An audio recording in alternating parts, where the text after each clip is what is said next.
So I guess in terms of the question, what is the difference between a psychiatric illness and a character flaw, you also need to think about what are the similarities and where do they overlap.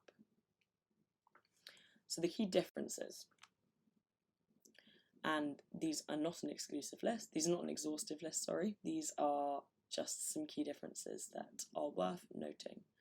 With a psychiatric illness, let's take depression for an example. I think depression is the most common psychiatric illness in the world, followed by anxiety. So, with psychiatric illnesses, as I mentioned earlier, it generally leads to a diagnosis. So you seek treatment from a doctor or a healthcare professional, and you get a diagnosis. That diagnosis then leads to a treatment of some sort. Thirdly is public perception around psychiatric illnesses. So they often differ quite strongly from public perception of a character flaw, namely that there is stigma surrounding certain psychiatric illnesses. I think schizophrenia and psychosis and things like addiction, stigma surrounds those sort of things, but there's more sympathy for some as well. So I think people with depression or following grief of a family member, potentially there's more sympathy and understanding, and I think as a world we've become much more understanding and educated about mental illness and psychiatric illness, so it's important to bear that in mind as well. And then number 4 is health system responsibility. So essentially, who is responsible for the condition that we are discussing? Let's take sadness as an example. If we're saying that sadness is a result of depression, which is a psychiatric illness, then it's the health system's responsibility to provide a treatment or service in order to remove that sadness or improve it in some way, whether that be by medication or by some other means. A character flaw, meanwhile, has slightly different sort of features. Number 1, as I mentioned, is stigma. So let's say addiction. Let's say we're defining addiction, being addicted to alcohol, being addicted to food, being addicted to your phone is defined as a character flaw as opposed to an illness, then there's going to be more stigma around it. Stigma meaning that people sort of might shame you for it, and they aren't particularly going to think sympathetically towards the condition or trait.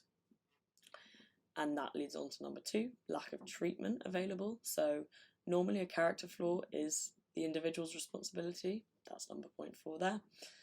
And therefore there aren't necessarily treatments in mainstream healthcare services. You might be able to get some treatment or some sort of coaching or intervention elsewhere, but generally speaking, a character flaw is something that is accepted. It is not diagnosed, but it is sort of perceived to be the individual's own flaw, which they must then just deal with and either try and improve themselves or accept as just part of their personality. And just an exercise for you, is there anything else that you can think of that might be a key difference? Now let's look at the similarities. So, psychiatric illnesses, again, as we mentioned, they can both be stigmatized. Character flaws are probably stigmatized more so than psychiatric illnesses because there's more sympathy involved, there's more science and evidence base behind psychiatric illnesses and what causes them and the risk factors and what might make someone depressed or anxious or bipolar or have bipolar disorder or something like that. Whereas with a character flaw, there's much less evidence or science, and we kind of just assume, okay, this person has this trait because of X, Y, Z. Another similarity is impact on life functioning. So both psychiatric illnesses and character flaws inherently have a bad impact on some element or aspect of your livelihood, whether that be internal, your mental health, or external, your interactions with others, your behaviours, and your social situations in general, maybe your work, often that is the case, your school, your academic performance. So, let's take the character flaw, being lazy. Some aspects of laziness that might come from being tired, fatigued, would also fit into psychiatric illnesses, which is a symptom of a lot of them. So it's a very blurred line. Whereas if laziness is perceived to be a character flaw, then that is going to impact your life. And it's just interesting that they are quite similar in terms of how they might impact you, yet they are perceived as very different things.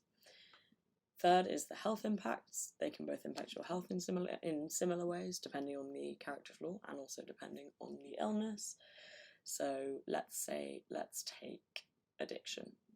Addiction is both a psychiatric illness and a character flaw, and both are pretty bad for your health, whatever the addiction is. So alcohol, substance abuse disorder being the most common, but things like food addictions as well, they have health impacts.